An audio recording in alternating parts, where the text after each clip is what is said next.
Hello বন্ধুরা, আজকে আরেকটি অঙ্ক নিয়ে এসেছি ফর্মুলা লেস ম্যাথ ইউটিউব চ্যানেলে। তো আমরা ফর্মুলা লেস ম্যাথ ইউটিউব চ্যানেলটি সাবস্ক্রাইব করব এবং অঙ্কগুলো আমরা সূত্র ছাড়া করি, যেহেতু আমার ইউটিউব চ্যানেলের নামই formula less math YouTube channel.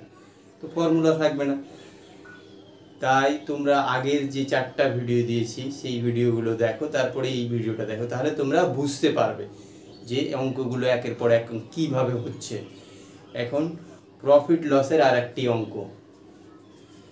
তো কি বলছে, একজন অসাধু ব্যবসায়ী কোনো বস্তু ক্রয় মূল্যে বিক্রি করেন, মানে যে দামে কিনে সেই দামে বিক্রি করছে, কিন্তু কি করে, যেহেতু অসাধু ব্যবসায়ীতে চুরি তো করবে, 800 গ্রাম দেয় 1 কেজি ওজনের পরিবর্তে, 1 কেজি ওজনের বস্তুকে 800 গ্রাম করে দেয়, তাহলে তার লাভের শতকরা পরিমাণ কত?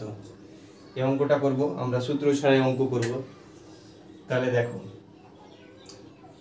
যখন দেখো এই যে 1 কেজি ওজনের পরিবর্তে বলেছে, তো 1 কেজি সমান কত গ্রাম, মানে 1000। তা আমরা ধরে নেব 1000 গ্রামের কোনো একটা বস্তু, তো এই বস্তুটা 1000 গ্রাম ওজন, তো যখন বিক্রি করছে কত, 800 গ্রাম ওজনে বিক্রি করছে, মানে যখন খরিদ্দারকে দিচ্ছে 800 গ্রামে, আর কিন্তু বলছে কি না আমি 1000 যে বস্তুটা সেই দামেই দিচ্ছি, 1000 যে টাকা দিয়ে কিনেছি সেই দামেই দিচ্ছি, তাহলে এইটা তার হচ্ছে কি বলো, সিপি, মানে যখন কিনেছে তো 800 গ্রাম হিসেবে দাম দিয়ে কিনেছে, কিন্তু বিক্রি করছে 1000 গ্রাম হিসেবে, তাহলে এটা তার কিনা প্রাইস, আর এটা হচ্ছে বিক্রি প্রাইস মানে সেলিং প্রাইস।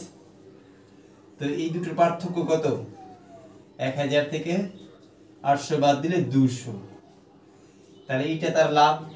তাহলে শতকরা লাভ বের করতে বলেছে, তাহলে 200 মানে লাভের পরিমাণ বাই সিপি, সিপি কত 800, ইনটু পার্সেন্টেজ উঠাতে গেলে, পার্সেন্টেজ বসাতে গেলে কি করতে হবে, দুটো শূন্য কাটলো, 4 দুগুণা 8, আবার 4 25 100, তাহলে কত হচ্ছে 25%। তাহলে ওই অসাধু ব্যবসায়ীর লাভ কত, 25%। এইভাবে বিজনেস করলে দেখো কত লাভ হতে পারে। আমরা বুঝতেই পারি না যে বিজনেসে এইরকমও টেকনিক থাকে, তো আমরা অঙ্ক শিখলে তো বুঝতেই পারবো। চলো, আমরা তো কম্পিটিটিভ এক্সামের অঙ্ক করছি, আমাদের এখানে কত কি লাভ হচ্ছে সেইগুলো ক্যালকুলেশন করতে আমরা শিখছি। কম্পিটিটিভ এক্সামে তুমি ভালো রেজাল্ট করতে গেলে তোমাকে সূত্র ছাড়া অঙ্ক প্র্যাকটিস করতে হবে, কারণ পরীক্ষা হলে এত চাপ থাকে, তুমি সূত্র প্রয়োগ করতেই পারবে না চাইলেও এত কম সময়ের মধ্যে। তাহলে তুমি সূত্র যদি তোমার কাছে মুখস্থ না করো, তুমি সেইভাবে না প্র্যাকটিস করো, তাহলে কি তোমার তো কোনো ব্যাপারই নেই, তুমি অঙ্ক পড়বে আর অ্যান্সার করবে এইভাবে। চলো আর একটি অঙ্ক এরকম নিয়ে আসি, আগের মতো আর একটি অঙ্ক, একই সেম অঙ্ক, তো একটু পার্সেন্টেজের এখানে দেওয়া আছে। তো আমরা চলে করি, একজন অসাধু ব্যবসায়ী কোনো বস্তু 10% লাভে বিক্রি করে, কিন্তু 20% ওজন কম দেয়, তো লাভের শতকরা পরিমাণ কত? তাহলে দেখো, আবার ওজন কম দেয় মানে, তাহলে আমরা ধরে নেব 1000 গ্রামের কোনো একটা বস্তু ছিল, তো 20% ওজন কম দিয়ে সেটা বিক্রি করছে, মানে 1000-এর 20% বের করো, সেটা 20% কম দিবে, 1000-এ 20% কত হয়, 200, তাহলে 1000 থেকে 200 বাদ দিলে কত, 800 গ্রাম দিবে।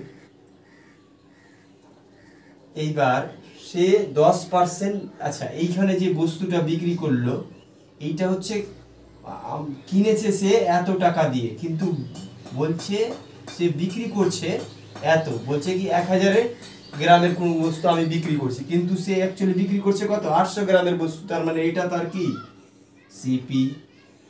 কিন্তু সে বলছে আমি ওই ওজনে দেওয়ার পরে 10% প্রফিট করবো, তাহলে এখান থেকে 10% প্রফিট যদি করতে চাই, তাহলে 1000-এর 10 কত, 100, 100 আর 1000 কত, 1100, তাহলে তার এইটা হচ্ছে তার কি এসপি মানে সেলিং প্রাইস। তাহলে প্রফিট কত, 1100 থেকে 800 বাদ দিলে 300। তো প্রফিট পার্সেন্টেজ বের করতে গেলে কি হয়, প্রফিট 300 বাই সিপি কত 800 ইন্টু 100% বসাতে গেলে, এবার কাটাকাটি করো, 3টে শূন্য 3টে শূন্য গেল, তাহলে কত হচ্ছে 300 বাই 8, তাহলে কত হচ্ছে পার্সেন্টেজ বসাও, 3 8 24, 24 তাহলে 6 থাকলো, 7 8 56, 37.5, এটা ক্যালকুলেশন করবে 37.5% আছে। এগুলো আমরা 3 এর 8 মানে 37.5 আগে আমরা পড়েছি এগুলো। তো এই অঙ্কগুলো এইভাবে করা যায়, এগুলো একটু ভালো অঙ্ক, এই এখন ট্রেন্ড এইরকম অঙ্কগুলো দেয়। তো আমরা এই অঙ্কগুলো যদি ফলো করি তাহলে আমরা পরীক্ষা হলে এইরকম অঙ্ক পারবো। অত সহজ এখন অঙ্ক দেয় না আগের মতো, খুব ইজি ফ্র্যাকশন বা পার্সেন্টেজের অঙ্ক এখন বা প্রফিট লসের অঙ্ক দেয় না। তাই আমরা একটু কঠিন প্র্যাকটিস করব সাব ইন্সপেক্টরের পরীক্ষায় কোয়ালিফাই করার জন্য, টেটের ক্ষেত্রে যেখানে যেখানে ম্যাথ বা ম্যাথের যে প্রবলেমগুলো আসে সেগুলোতে এই অঙ্কগুলো খুব ইম্পর্টেন্ট। আমরা অঙ্ক প্র্যাকটিস করতে থাকবো। আরও কয়েকটি অঙ্ক নিয়ে আসি।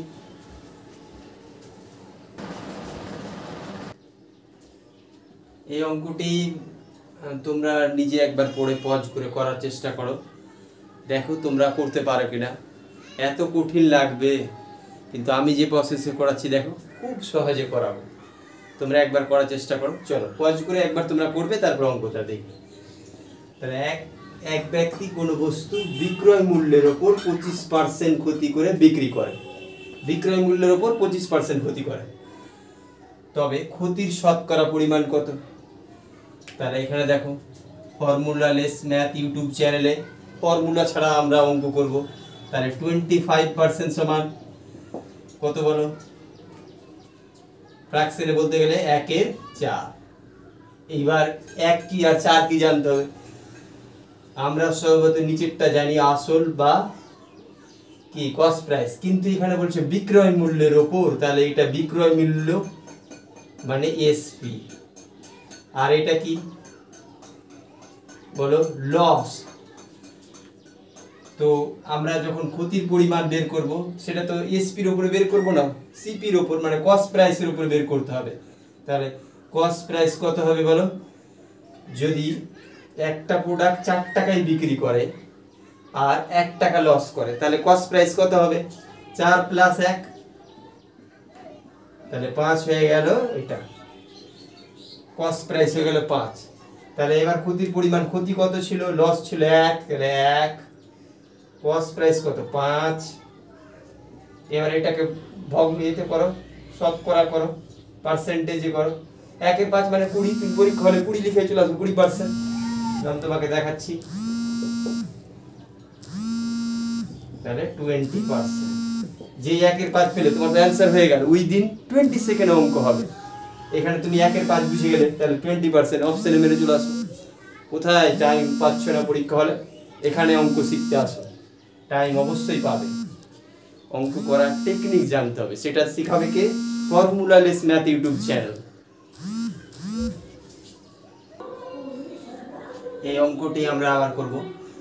এই অঙ্কটি দুটো প্রসেসে করা যায়, আগে একটা প্রসেস করি, তারপরে সব অঙ্ক 2-3টে প্রসেসে করা যায়, কিন্তু একটাতে করি এখন। একজন কলা বিক্রেতা 11টি কলা কিনে 10 টাকায় বিক্রি করে, কিনে মানে 11টি কলার দাম 10 টাকায়, কিনে বিক্রি করে 10টি কলা 11 টাকায়।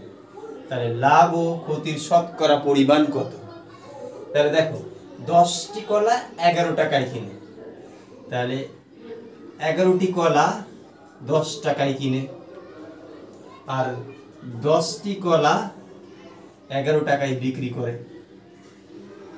তাহলে দেখো এখন লাভ আর ক্ষতির পরিমাণ, তাহলে এটার সাথে এটার গুণ করো, এটার সাথে এটার গুণ করো, তাহলে গুণ করলে 11 11 121, 10 10 100 মাইনাস বাই 10 ইন্টু 100, যেহেতু পার্সেন্টেজ চেয়েছে।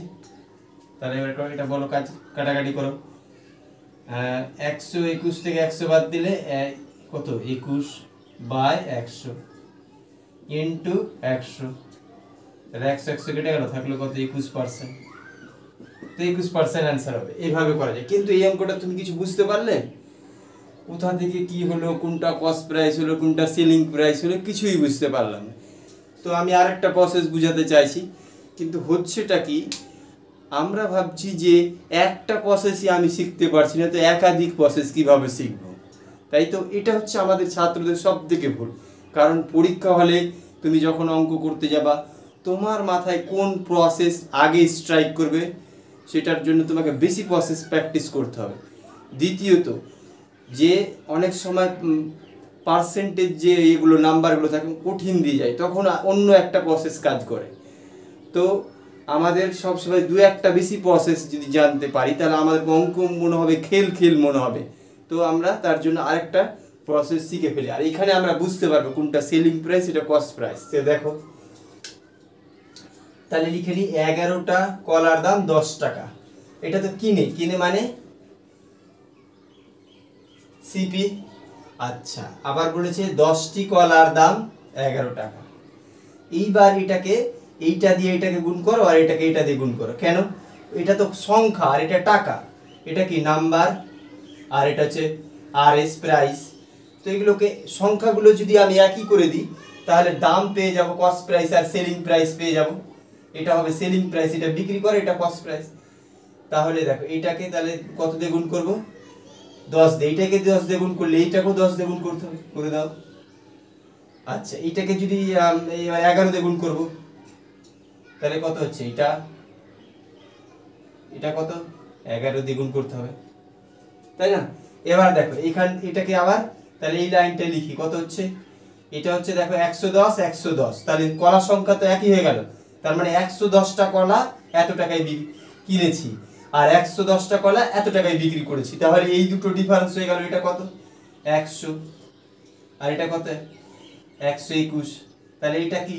এসপি, এটা কি? সিপি। এই দুটো ডিফারেন্স কত? 21। আর সিপি কত? 100। পার্সেন্টেজ উঠাতে গেলে কি করতে, পার্সেন্টেজ বসাতে গেলে কি করতে হবে? 100 দিয়ে গুণ করতে হবে। 100 কেটে গেল, তাহলে 21%। বুঝতে পারলে? এই অঙ্কটা হচ্ছে বেস, মানে এটা তুমি বুঝতে পারছো কোথা থেকে আসছে। তো এইভাবে অঙ্ক করা যায়। তো আমি এই অঙ্কগুলো একের পর এক নিয়ে আসতে থাকবো। তোমরা সবাই ফর্মুলা লেস ম্যাথ ইউটিউব চ্যানেলটি সাবস্ক্রাইব করবে এবং তোমাদের বন্ধুদের জানিয়ে দেবে। তুমি ভাবছো আমি অঙ্ক শিখে নেবো, আমার বন্ধুদের শিখাবো না। আমি উদারভাবে আমি শিখাতে চাইছি, তোমরা কেন দিবে না? তোমরা যদি আরও বেশি বেশি ভিডিও পেতে চাও বা এরকম অঙ্ক শিখতে চাও, তাহলে তোমাদেরকেও কিছু দায়িত্ব নিতে হবে, যে স্যারের এই চ্যানেলটা একটু গ্রো করা, স্যারকে মোটিভেট করা। সেইভাবে তো আমরা ভিডিও করতে সাহস পাই বা আমাদের উৎসাহ যোগায়। তোমরা যদি ভিডিও না দেখো, তাহলে আমার ভিডিও করে লাভ নাই। তো তাই বলবো, তোমরা সবাই সাবস্ক্রাইব করো, শেয়ার করো, লাইক করো। Thank you.